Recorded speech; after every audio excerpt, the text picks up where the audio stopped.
اعوذ باللہ من الشیطان الرجیم۔ سورۃ الزمر، آیت نمبر 53۔ بسم اللہ الرحمن الرحیم۔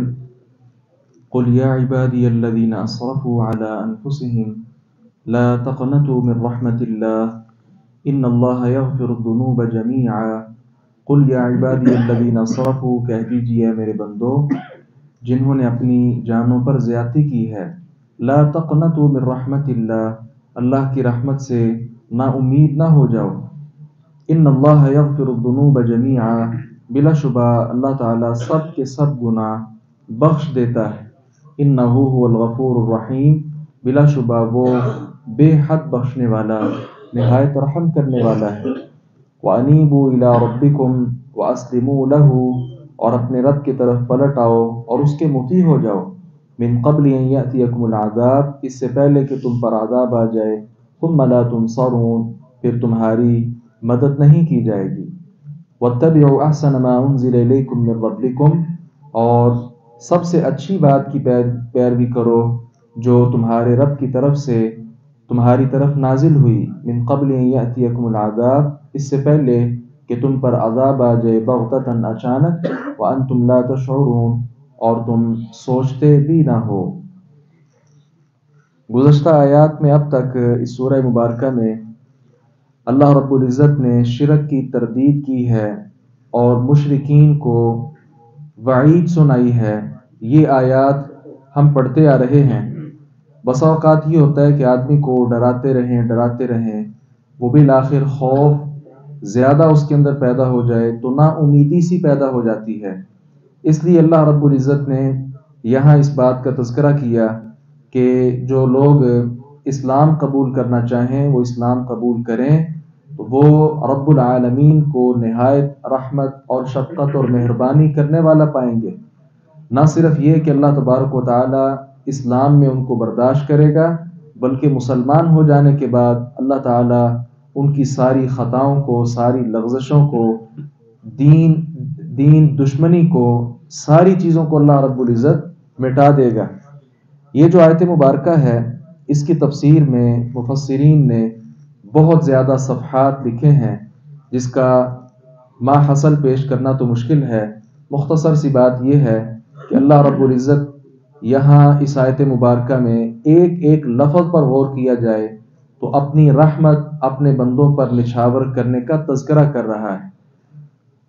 سب سے اچھا لفظ جو انسان کے لیے بولا جاتا ہے وہ عبد کا بولا جاتا ہے، بندے کا بولا جاتا ہے۔ احادیث میں بھی اس بات کا تذکرہ، حب الاسماء اللہ عبداللہ و عبد الرحمن، اللہ تعالیٰ کو سب سے اچھے نام بھی عبداللہ اور عبد الرحمن لگتے ہیں۔ وجہ کیا ہے؟ ان کے اندر عبد کا لفظ پایا جاتا ہے، اور اللہ تعالیٰ کو یہ اچھا لگتا ہے کہ انسان پر عبد کا لفظ بولا جائے۔ آپ دیکھیں نبی اکرم صلی اللہ علیہ وسلم کے کتنے اوصاف ہیں، آپ رسول بھی ہیں، آپ سب کچھ ہیں، اس کے باوجود بھی جہاں قرآن میں اللہ رب العزت نے آپ کا تذکرہ کیا تو کیا کیا؟ بڑی بابرکت ہے وہ، بڑی رحمتوں والی وہ ذات ہے کہ جس نے اپنے بندے پر اس کتاب کو نازل کیا۔ ہر طرح کی تقدیس اللہ تبارک و تعالیٰ کے لیے ہے، ہر طرح کی پاکی اللہ تعالیٰ کے لیے ہے، جو اپنے بندے کو مسجد حرام سے مسجد اقصی تک لے گیا۔ تو جہاں خاص تذکرہ کیا نبی اکرم صلی اللہ علیہ وسلم کا، وہاں عبودیت والا جو وصف ہے اس کا تذکرہ کیا۔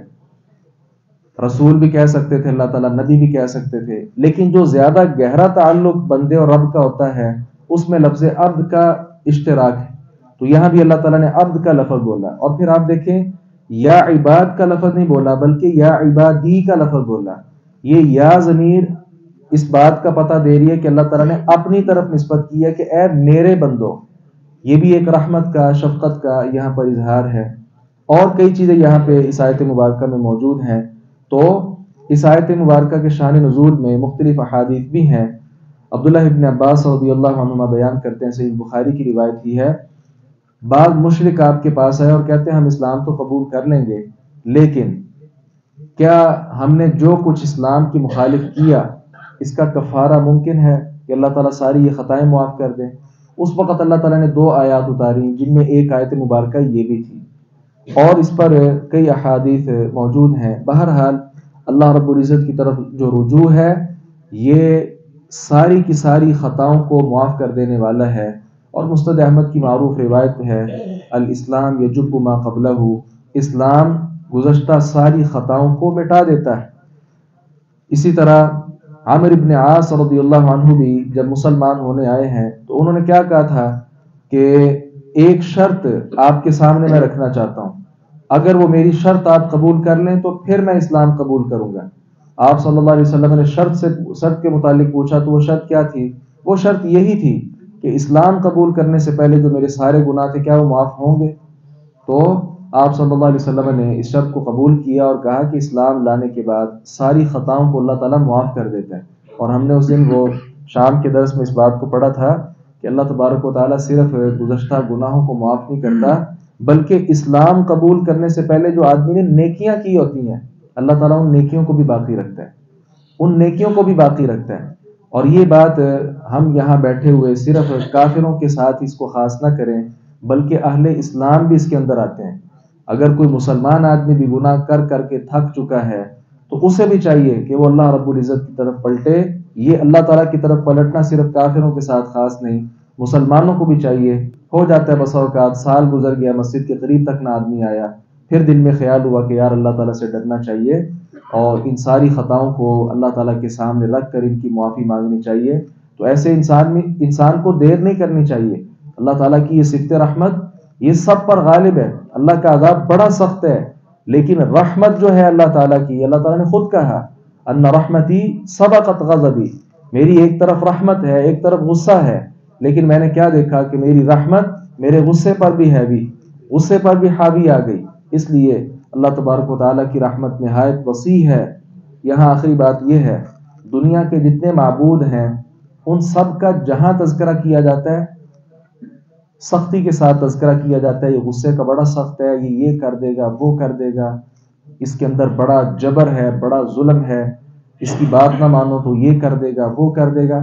لیکن اللہ رب العزت قرآن شروع سے آخر تک پڑھ لے، اس میں عذاب کا تذکرہ ہے ضرور ہے، لیکن رحمت کا شفقت کا تذکرہ عذاب کے تذکرے سے کہیں بڑھ کر ہے. تو انسان کو چاہیے گناہ ہو جانے کے بعد اس پر اصرار نہ کرے، فوری طور پر اللہ تعالیٰ کی طرف رجوع کرے. اور اللہ تعالیٰ کی رحمت سے مایوسی یہ تو ہم سب جانتے ہیں کفر تک کا درجہ ہے، اس لیے رحمت سے مایوس نہیں ہوتے، اللہ تعالیٰ کی رحمت حاصل کرنے کی کوشش کرتے ہیں. اللہ تعالیٰ سے دعا ہے باری تعالیٰ حق بات کو سمجھنے اور اس پر عمل پیرا ہونے کی توفیق عطا فرمائے.